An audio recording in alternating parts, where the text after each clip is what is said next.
Hello and welcome to this movie review by Smash Friday. I'm Justin. This is the hermit who lives in the basement. Speak. No, it's not true. Speak. I'm not giving you anything, true. so I'm not setting you free.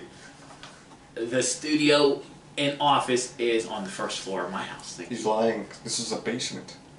There's no windows here. Let me out. Hey, that's happening in 2022. Is this how I ended up? Was it the ghost? Spooky ghost. Welcome to a movie review. One of our very first one for some reason. We've been doing this for a while with no movie reviews. Yeah, I know. Is this the first one since Becky? I think so. God, we're bad at our jobs. I know. But I wouldn't say that. It's like we're bad at our hobby. It's going to eventually be a hobby and a job. At some point, maybe. At some point, yeah. We're talking about The Conjuring today, though. A big, famous horror movie that I've not watched until this morning. Literally. Well, actually, at this point, it was like 3 weeks ago. But yeah. But as of the recording, I just watched it a couple hours ago. He's a big fan and been telling me to watch it for a while. However, interesting thing enough, you know, when we text back and forth, we're like, okay, what ideas can we do for the show and stuff like that. And I'm like, well, we got to do a movie review that's, you know, we're both able to have access to. He was the one that picked The Conjuring, and I'm kind of curious, why did you aim for this film? Because it's a movie people keep telling me to watch. So I'm not the only one? No, I'm the one that keeps telling me to watch the X-Men film. Yeah, you're the one that keeps telling me to watch X-Men and Ant-Man. So next week's episode, we're going to review X-Men Day. Which one have you not watched? First Class. Or, that's probably another one. We're going to be reviewing X-Men. We're not. We're really not. Don't let this man lie to you. He'll be back in this basement as soon as we're done recording. Don't let him lie to you. The Conjuring. Yeah. So yeah, you haven't watched it now. I was actually shocked by that because I'm like, I'm not going to say I'm a big fan. I own it, obviously. I owned the collection. And Alright, should we go into a little bit about the story and what set it up to the review? Okay, so the Conjuring, if you don't know or you do know, we'll recap real quick that... If you don't know, get off of here. Yeah. Watch the movie and come back. Get the hell away from Don't us. let two people's opinion dictate what you watch. You live your life to the fullest. After you've watched it, if you haven't watched it, go watch it, then come back and watch us, and then you go live your life to the fullest. Who the hell are you? Obviously a lot more positive than you are. Oh, don't be no inspirational speaker. Holy crap! But you make sure to watch us too. Like, watch our videos. Yeah. So Read The Conjuring... blogs. They're probably more interesting than the videos. So you don't actually have to listen to me. So The Conjuring, it's a saga that tells stories about Ed and Lorraine, who are paranormal activities back. They're famous from the 70s and 80s and I think into the 90s. And the movie kicks off with a little video reel of the Annabelle case, and yeah, we learned that it's important because we're coming back to it later. Yes, we are. We learned that they thought it was a ghost in Annabelle, but no, ghosts don't have that. And it was an inhuman spirit, that demon, Now, who never lived, who has never lived. You said in a moment. We're already skipped. Well, I'm just fixating on that role. All right. But we go to a house of way too many children. There are two parents who are way outnumbered by their children. So, everybody knows the famous part is the Annabelle, which became its own little movie trilogy, and that's another discussion, whatever. So, this film takes place, I believe, 71. And reportedly, this is supposed to be like one of their earlier cases of their legacy paranormal activity career. Keep it to the movie. Yes. So, this revolves around a family who moves into a house. Rural farmhouse kind of deal? Yeah, and the father's a truck driver. The father's a truck driver. Ironically, because that's what we used to do. You know, I had the thought, like, was that house actually smart to buy for a truck driver? Because he's kind of like, doesn't have a whole lot of money. So you're going to be traveling a lot, and you got to keep going back to this rural area. He has like 15 damn kids. He does have a lot of kids, but a lot of his money's going to the kids. Yeah, I know. I mean, today's truck drivers make good money. I mean, let's go back to the point of the movie. This tangent. So obviously they are. Their house is being haunted. There's something attacking their children, and so they're attacking the mom, but she doesn't. Yeah. looks past that as iron It's deficiency. mostly, well, it's something the kids got. I mean, dragging the kid around. Yeah, I'm just talking about the bruises on the mom. Oh, okay. The mom is the one who rolled out on So her. a lot of activity is going on in the house, and they decide. That they go to these two, Ed and Lorraine, for help. Yes. And they come in, and it's determined that there's a lot of spirits in this house. A lot of people have died, and it seems to all start back with the witch. Yeah, this is an older house. The witch got hung there, and then they killed her daughter too. And Well, I don't think they killed her daughter. She was trying to sacrifice her kid. yeah, You gotta watch. You own the movies. and it's And a fan. it's a good movie. The witch killed herself, but laid a curse on the land. Yeah. And everyone who seems to come into this area dies. Yep. You got a lot of spirits going on, and they really do a good job in the movie building the suspense. And like seeing the one daughter get dragged around by her hair. And the reason why there is so many spirits because it is an older house. It ends with the mom being possessed by the witch. Yeah. So they obviously get a hold of Ed and Lorraine. Now Lorraine, she can see them. Yeah. She can see the visions and stuff like that. She can feel the spirits and all that. Ed is more of the church side of things. Like he'll do. He's not ordained, but he can. Yeah, he's not ordained, but he can. He's the religious side of things to fight and combat. So they both work with the church, but yeah, they're in good connection with the church, even though they're it's frowned upon. But why isn't he ordained?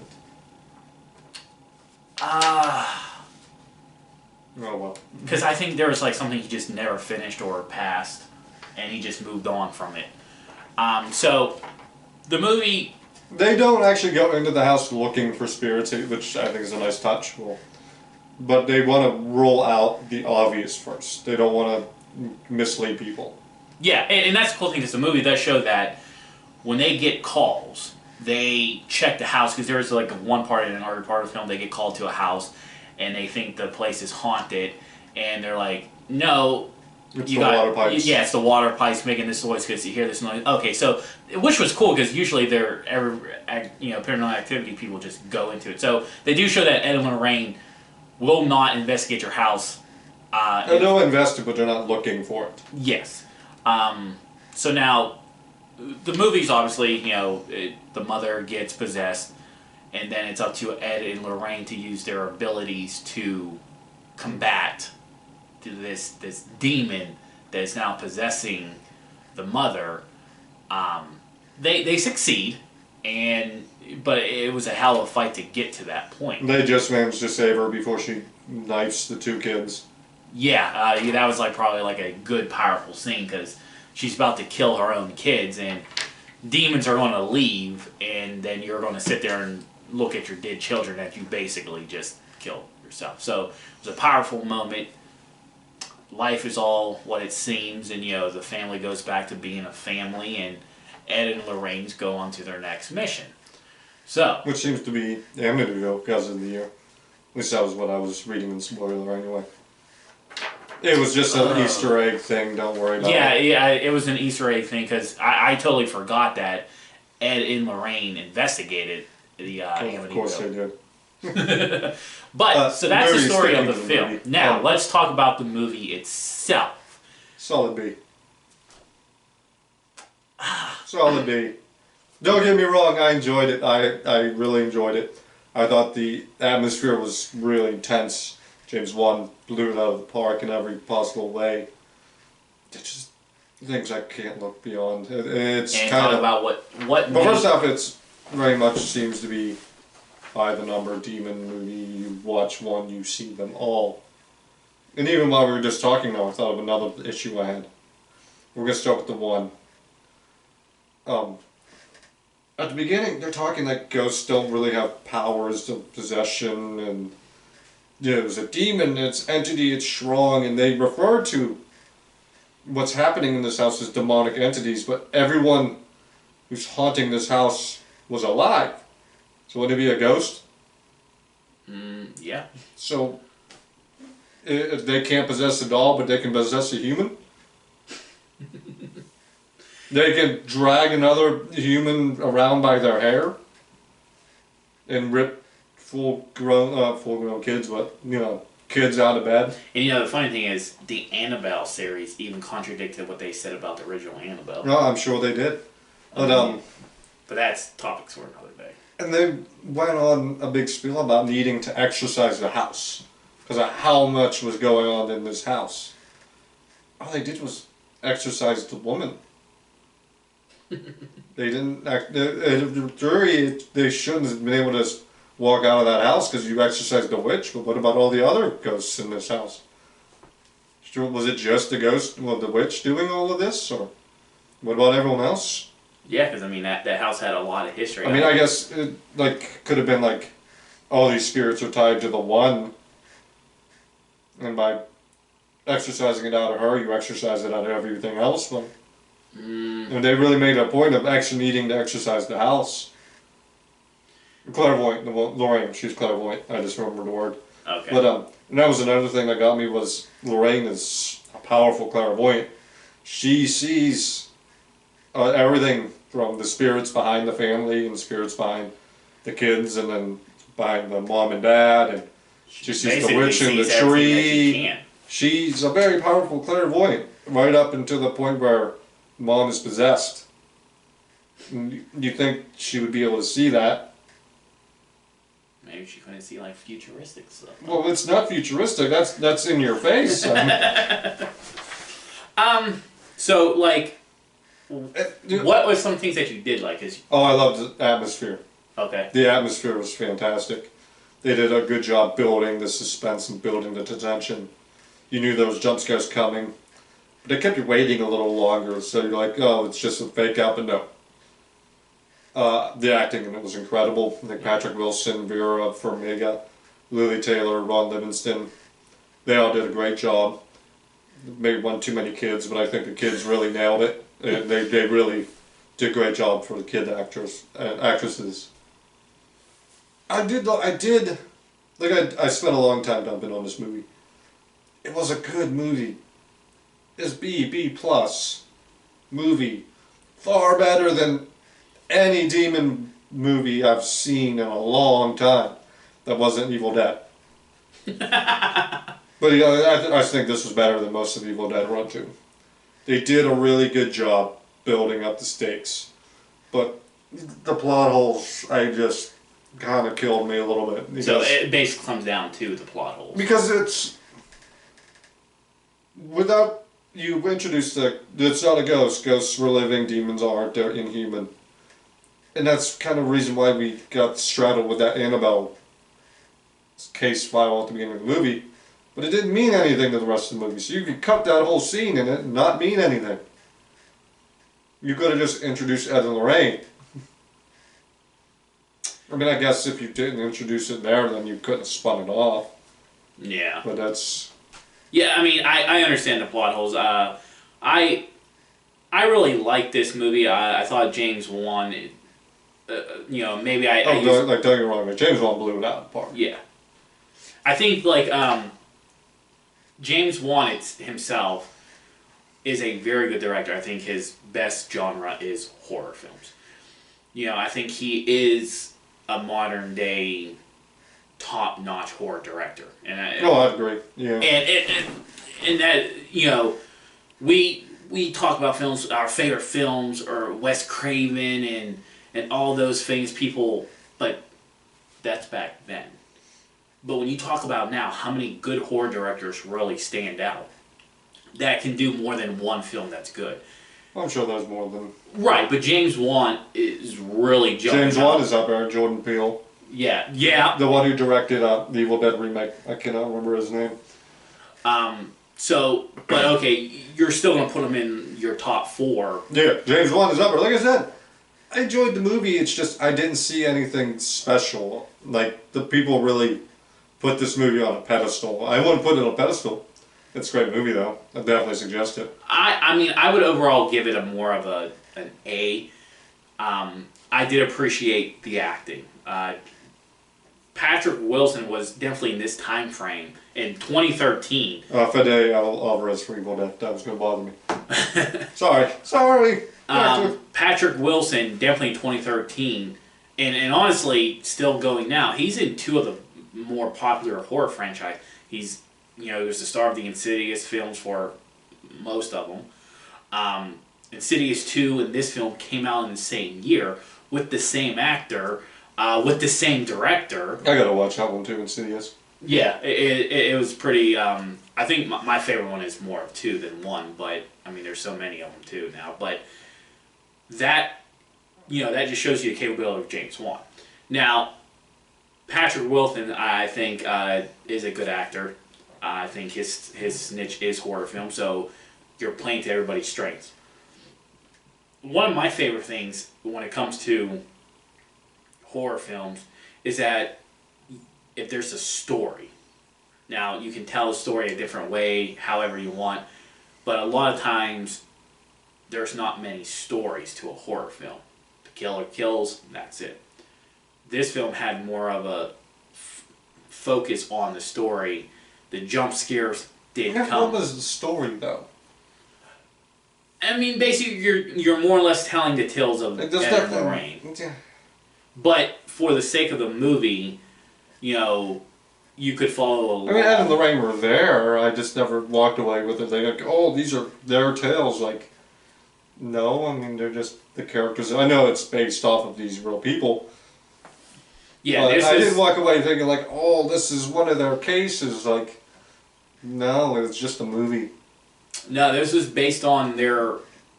This was one of their earliest cases. Yeah, I get that, but I didn't walk away with that. Like, oh, it's so interesting. It's their case. But it still had a good story for a horror film. Yeah, it was. And they used the jump scares. They had a scary story with jump scares. A lot of times. Yeah, the jump scares were earned. Yeah, they earned the jump scares. It was a good build up for the jump scares. Yeah, they just throw things at the screen at you for nothing. Yeah, and sometimes you appreciate a jump scare when you have a story in the build up, and just not it's there. It's going to happen.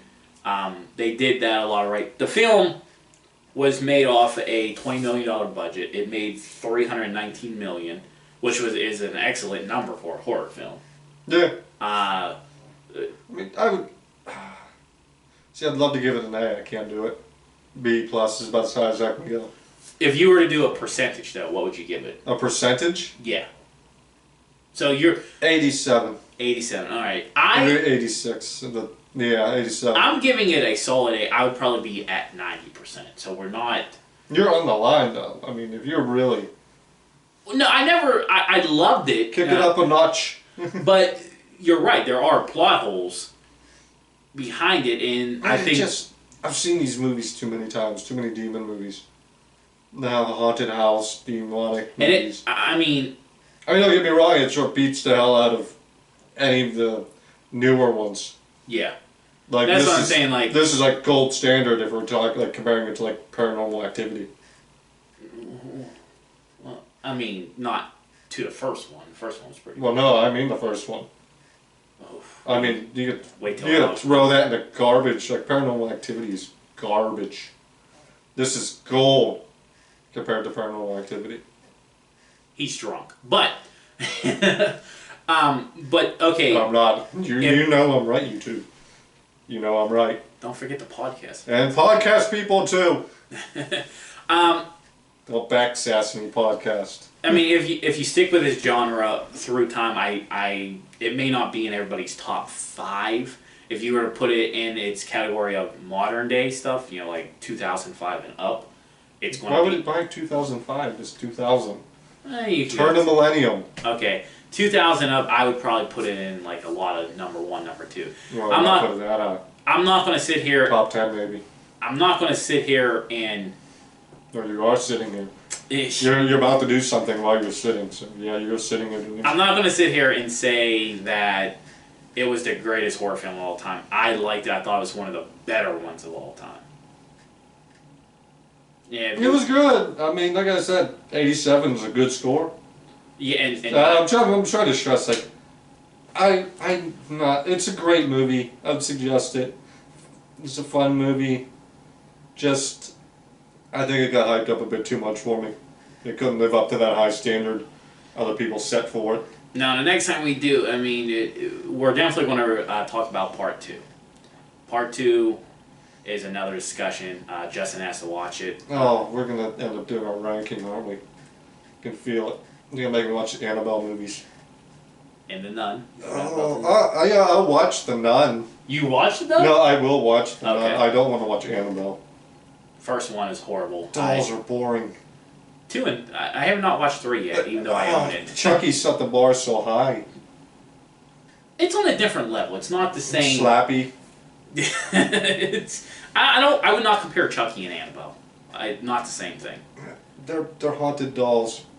But one, that's They're different, yeah. they're on a different thing. I'm but sure they are. overall, I'm giving it a 90%. Justin's giving it an 87. I think. I still think it might be too high.